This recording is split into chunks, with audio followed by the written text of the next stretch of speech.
This mission briefing is classified. I've been working with Starfleet intelligence to crack the Undine coded message you found at Pajem. We think we have something.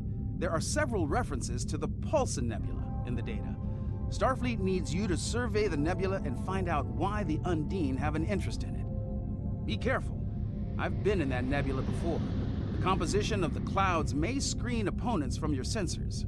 The Paulson Nebula is located in the Beta Quadrant, right near some important trade routes. It's a dense concentration of gases and other matter that creates an effective screen from sensors and prohibits high impulse speeds. Even the Borg sensors are confused in this soup.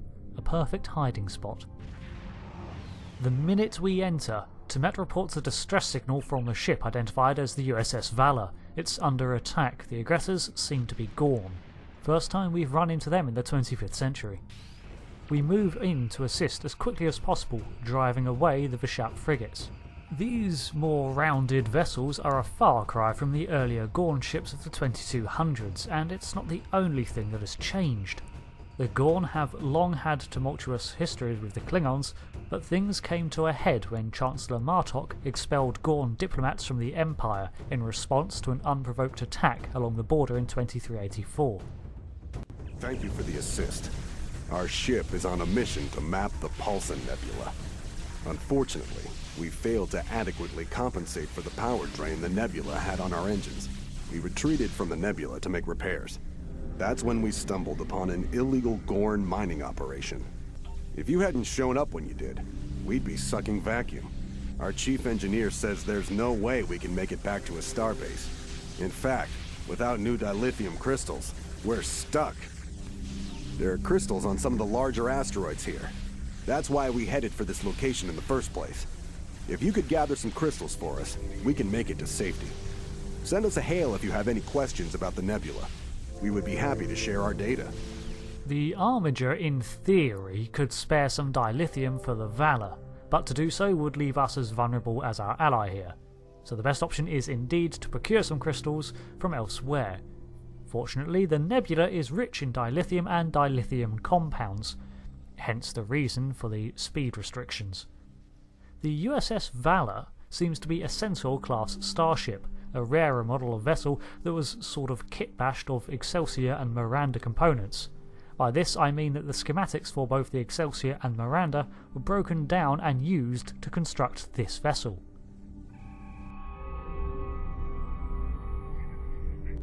We beam up some dilithium compound from a facility on the nearest asteroid, but Scaverin discovers it's not pure enough to run the antimatter and matter reaction through it. Impurities run a higher risk of annihilating with the antimatter in a warp reaction and decrystallize it at a quicker rate, rendering it useless. We're gonna need more.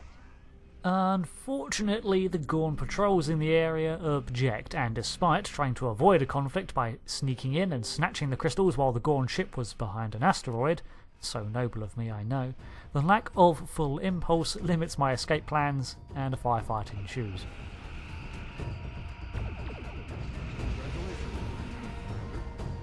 As we collect the rest of the crystals, let's pick up where we left off with our history lesson. After Martok's actions and the refusal of either side to back down, King Zrathis of the Gorn dies. When Prince Slathis of the Hegemony takes over, he continues to fortify the border between the two powers, and in 2386, the Klingon-Gorn War begins in earnest. We'll continue this later. There, that should be enough, but there's a new threat. A Dragus-class support vessel has arrived and discovered the immobile Centaur-class Valor. We need to head back there as quickly as we can. We power slide in to save the day and open fire on the Akaton Assimilator, a device deployed by the Gorn vessel that periodically disrupts the ship's power systems by draining energy levels. Shields take a hit, the hull is buffeted, but less conspicuous is the lowering of available energy reserves. For example, with full power to the Armiger's phasers, generally reaching 105/50, a shockwave reduces this down to 80, even at full power. Couple that with the fact that this Gorn ship packs a lot of firepower, and the Armiger is in a precarious position.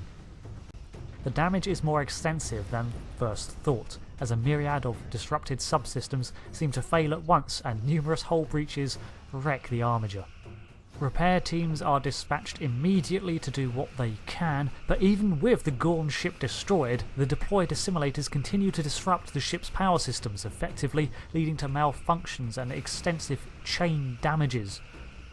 We are going to need an overhaul after this, I think. I can only speculate that the targeting systems are compromised as the phaser fire continues to miss even at close range, and it takes the self-guided systems of a couple of photon torpedoes to neutralise the damned mine. Just in time as we limp away at 8% integrity. Here's your bloody dilithium. We're in your debt. This is enough dilithium to get our warp engines restarted. After we finish preliminary repairs, we'll set course for Starbase 157. If you want to go into the Paulson Nebula, your engines will need a boost. I recommend you visit Lackey 3. The Gorn drove out the Federation miners there and took over a decalithium processing facility. It's only fair that you take some of our crystals back. I presume you mean back from the Gorn, not back to them. Sorry, thanks for the advice, Captain Mars. I'm totally not salty about almost losing my ship to a tiny, little, sparky, proby nut of a targ. We drop from warp at the edge of a Gorn mining facility, naturally patrolled by a Bishop frigate. Tarsi believes that the Gorn's hostility is because they know they're in Federation space, and they're defending their stolen goods like a dog over a bone.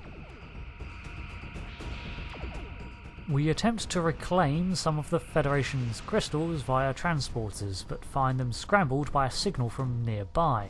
Timet notices that the emissions have a Klingon signature. Looks like we can't get a lock on the decalithium, but we don't need to lock on to something to beam down a spatial charge. Tarsi can get on that. We approach from an angle that keeps us out of range of the jamming facility's patrols, but brings us into transporter range.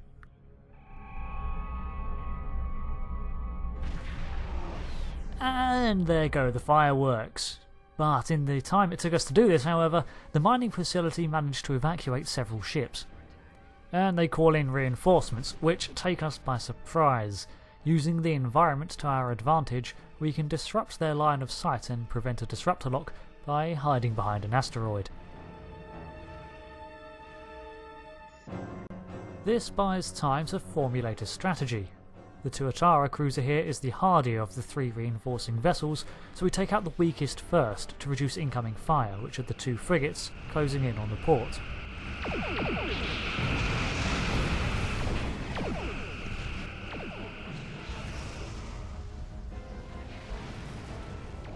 Tuatara can deploy a series of seeking mines that are slow but persistent. On their own, not a threat, but if the entire cluster manages to strike us, then things can get messy. Back to why we're fighting the Gorn in the first place. After the Klingon-Gorn War ended after 3 years in 2389, the Gorn sign a number of bargains with the Nausicaans to bolster their military. The Federation agrees to mediate peace talks between these powers, having itself now become the target of emboldened Nausicaans. In 2390, Chancellor Martok demands that the Federation protect its interests, and by proxy, the Klingon interests, by relocating ships from the Romulan border to combat the Nausicaans. Good. The decalithium will allow us to operate within the Paulson Nebula with a degree of normality. Set course when ready.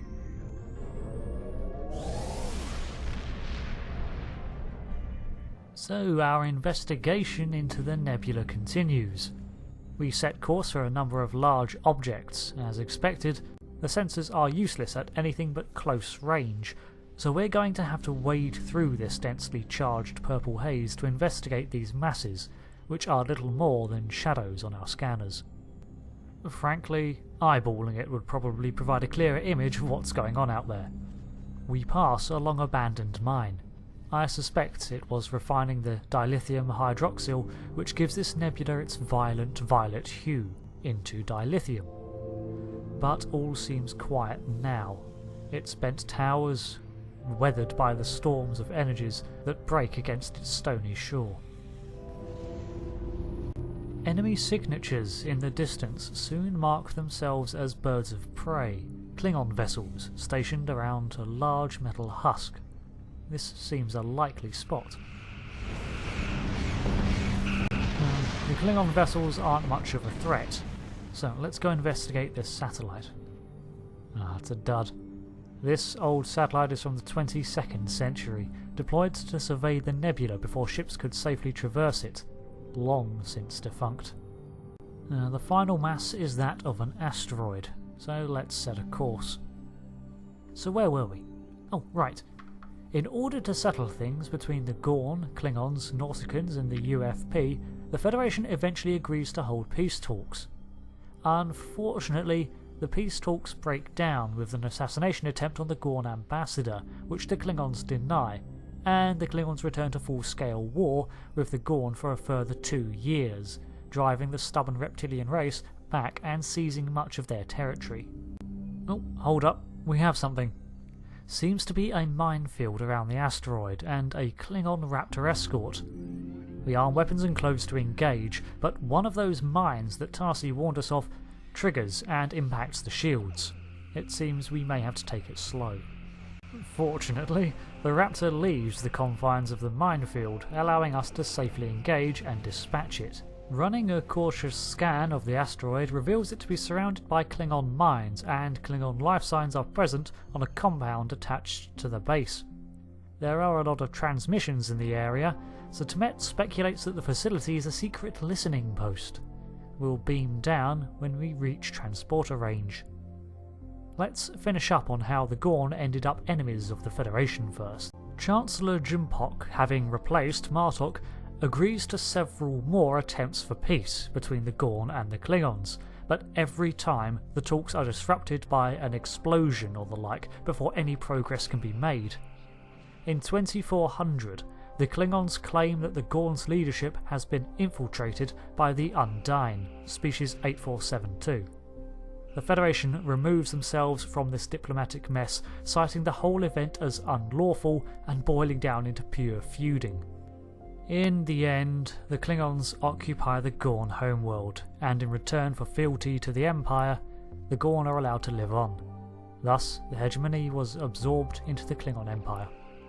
We've successfully beamed down to the outpost and begin to make our way through the brown and orange corridors of the Spartan Klingon design. We encounter resistance, but this was to be expected. The Klingons aren't going to let us nosy around without a fight.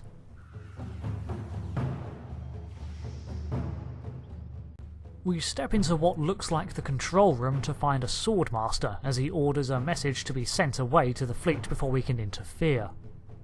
We then proceed to interfere. After attempting to flank the officers, a brief firefight erupts until the away team are the only ones left standing. Let's see if Temet's suspicions are correct, and this is indeed a Klingon listening post, eavesdropping on Federation comm traffic. Establishing an uplink to the Armiger, we begin to copy the database of this facility for later analysis. Right now, however, more of the base's inhabitants are mobilising against us. After the upload completes, Tarsi reports that the Armiger has detected more Klingon vessels closing in. With the location being in the nebula, this means they must be close. It's time to bug out. After all, we've got what we came for.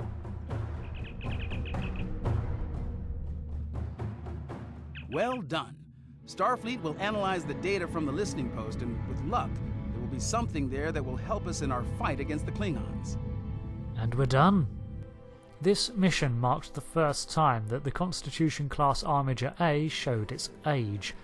Perhaps after such a rough encounter, it's time to return to space dock and refit some systems. Next time you see the Armiger, it may look a little different. But until then, we've uncovered a Klingon intelligence gathering network right in Federation space. The sector was patrolled by Gorn in a mining operation, but I wonder if this was deliberate. The Gorn and the Klingons are allies after all, so was the mining operation simply a cover? Uncovering the nefarious Gorn actions may have been enough to placate Starfleet into thinking it had dealt with any threat in the Lackey system, when secretly there was an entire Klingon operation in effect. And let's not forget that the whole reason we stumbled onto this intelligence network was because of the information found in a coded Undine message. Where do they fit in? We already know that some of Vulcans have been replaced, and that according to history the Klingons thought that the Gorn were too. Let's hope that the analysis of this data we recovered helps to lead to some answers. Thanks for watching. This is a continuing series where we explore the narrative of the 25th century Starfleet in its time of turmoil by way of the USS Armiger and her crew. Thanks again for watching, and I hope to see you next time, where we see how deep this rabbit hole goes. But first, we need a refit.